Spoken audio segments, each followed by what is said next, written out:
Hi friends, எல்லாருக்கும் வணக்கம். ஆஹா கல்யாணம் சீரியல்ல நாளைக்கு எபிசோட்ல என்ன நடக்க போகுது அப்படின்னாங்க இந்த வீடியோவில் பார்க்க போறோம். குழந்தை பிறந்த அப்புறமும் ஐஸ்வர்யா கண்ணே முழிக்கல. அதனால என்ன பண்றதுன்னு தெரியாம எல்லாரும் அழுதுட்டு இருக்காங்க. அப்ப மகா வந்துட்டு ஆம்புலன்ஸ்க்கு ஃபோன் பண்றாங்க. அது இல்லாம விஜயும் வந்துடுறாரு. எல்லாரும் சேர்ந்து ஹாஸ்பிட்டல் போறாங்க. அங்க போயிட்டு என்ன சொல்றாங்கன்னா, இவங்களுக்கு வந்துட்டு ப்ளீடிங் ஓவர் ஆயிடுச்சு அப்படின்னு சொல்றாங்க. சரி காப்பாத்துங்க அப்படின்னு சொல்லும்போது, இவங்க ஹஸ்பண்ட் வந்து சைன் பண்ணாதான் நான் வந்து ட்ரீட்மெண்ட் பார்ப்போம் அப்படின்னு சொல்லிடுறாங்க.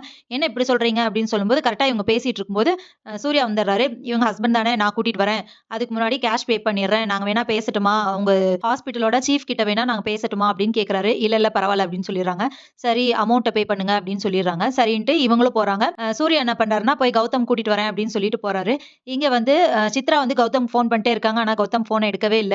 கௌதம் வந்து இங்க வெளிநாட்டுக்கு கிளம்பிட்டாரு. பாஸ்போர்ட்லாம் எடுத்துட்டு போயிட்டாரு. இத வந்து சூர்யா போயிட்டு அவங்க வீட்ல விசாரிக்கும்போது அங்க இருக்கிற வேலை செய்றவர் சொல்றாரு. அவர் பாஸ்போர்ட்லாம் எடுத்துட்டு போயிட்டாரு. எங்கேயோ வெளிநாட்டுக்கு போறதா பேசிட்டு இருந்தாரு. ஃப்ளைட்ல போறதா மட்டும் பேசிட்டு இருந்தாரு. அவ்வளவுதான் எனக்கு தெரியும் அப்படின்னு சொல்லிடுறாரு. சரி அவன் வந்தானா எனக்கு ஃபோன் பண்ணும் அப்படின்னு சொல்லிட்டு சூர்யாவும் அவரோட நம்பர் குடுத்துட்டு கிளம்புறாரு. இங்க ஹாஸ்பிட்டல்ல என்னதான் ட்ரீட்மெண்ட்டும் குடுக்க மாட்டேங்கிறாங்க அப்படின்னு சொல்லிட்டு மகாவும் போய் கேட்கறாங்க. அவங்க ஹஸ்பண்ட் வரணுமே அப்படின்னு சொல்றாங்க. நீங்க ஃபர்ஸ்ட் எய்ட் குடுங்க அப்படின்னு சொல்றாங்க.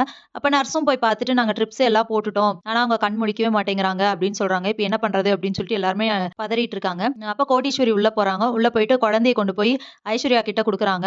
அவங்க பக்கத்துல படுக்க வச்சுட்டு சொல்றாங்க. ஐஸ்வர்யா அப்படியே படுத்திருக்காங்க. இந்தா உன் குழந்தை நீதான் பாத்துக்கணும் அப்படின்னு சொல்றாங்க. அப்ப மகாவும் சித்ராவும் என்னாச்சு ஏன் இப்படி பண்றீங்க? நீங்க எல்லாரும் பேசாம இருங்க. இந்த பக்கம் வாங்க எல்லாருமே முதல்ல அப்படின்னு சொல்லிட்டு எல்லாத்தையும் வர சொல்லிட்டு ஐஸ்வர்யா பக்கத்துல குழந்தைய வச்சுட்டு சொல்றாங்க. நீ தான் உன் குழந்தைய காப்பாத்தணும். நாங்களாம் ஒண்ணும் செய்ய முடியாது. நீ இருந்தா தான் அந்த குழந்தைய காப்பாத்த முடியும் அப்படிங்கிற மாதிரி சொல்றாங்க.